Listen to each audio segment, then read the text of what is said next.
राम राम साहब। राम राम प्रेम जी, राम राम। विधानसभा में बढ़िया मुद्दा उठाया, बधाई है गाँव वाला।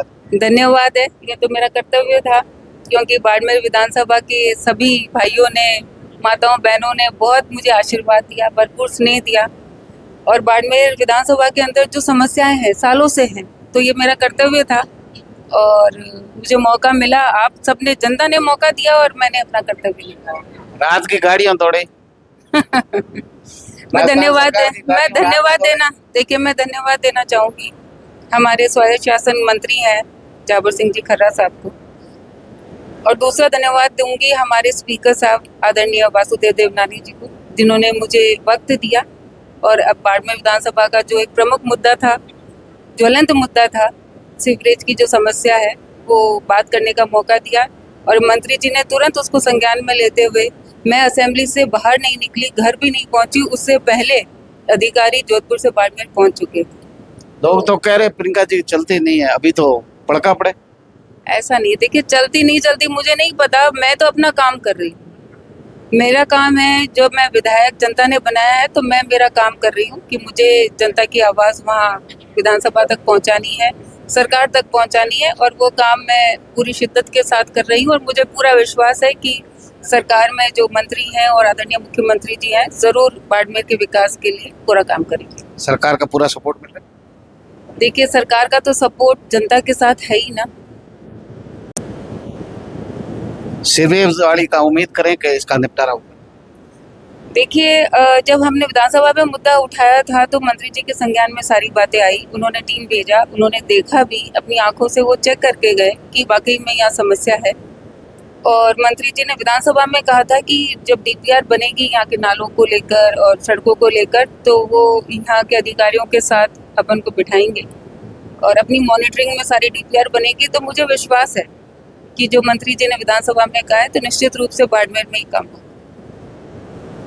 आपके तीसरी पीढ़ी शिक्षा से ही जुड़ी हुई है, क्या संदेश है महिला शिक्षा को लेकर खासकर?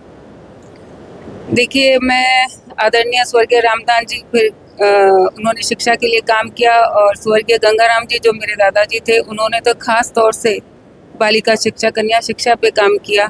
आज मैं जो आपके सामने हूँ, ये एक बहुत बड़ा उदाहरण है कि कैसे रामदान जी और गंगाराम जी ने मुझे जब उन हालातों में बढ़ाया ताकि मैं किसी पर निर्भर नहीं रहूं। मैं तो सभी बच्चों से यही कहना चाहूँगी कि शिक्षा सबसे बड़ा हथियार है।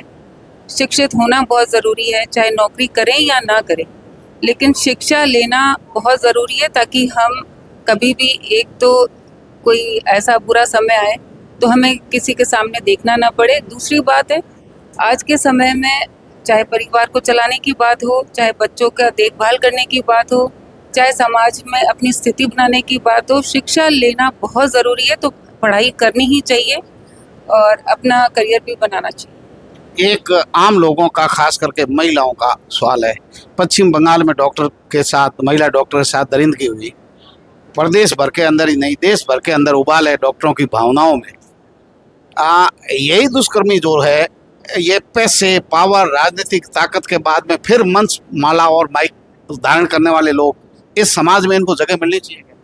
नहीं, देखिए, ये बहुत ही दुर्भाग्य की बात है कि आज हमारे देश को आज़ाद हुए 75 साल हो गए, हम अमृतकाल मना रहे हैं, लेकिन आज भी ऐसे समय में भी एक पढ़ी लिखी बच्ची जो हॉस्पिटल के अंदर, उसके साथ डॉक्टर जो उसके साथ हॉस्पिटल के अंदर सेमिनार हॉल में, इतना मतलब बोलने लायक बात भी नहीं है। और ये बड़ी दुर्भाग्य की बात है कि आज भी हमारी बेटियां सुरक्षित नहीं है।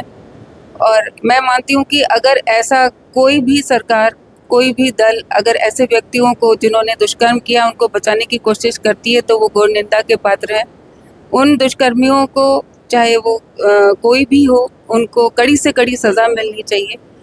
और हमारी बच्चों की सुरक्षा कहीं पर भी हो, वो सुरक्षा की गारंटी पक्की होनी चाहिए। आम सवाल है, आम जनता का सवाल है।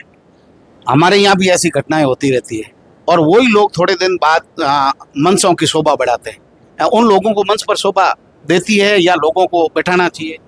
देखिए, ये गलत बात है। मैं तो कह ही रही हूँ ना, अगर आप किसी भी अपराधी को, किसी भी दुष्कर्मी को ऐसे समाज के कंटकों को अगर आप भामाशाह बना के अगर आप उनको मंच पे जगह देते हैं तो आप ये समाज का विनाश कर रहे हैं, संस्कृति का विनाश कर रहे हैं और आप खुद भी उस पाप के भागीदार बन रहे हैं। तो अगर कोई ऐसा कर रहा है तो बिल्कुल गलत है और मैं मानती हूँ सिर्फ एक या दो को नहीं, पूरे सभी समाजों को, 36 कौम को इस मामले में आगे आना चाहिए और ऐसी बातों का विरोध करना चाहिए।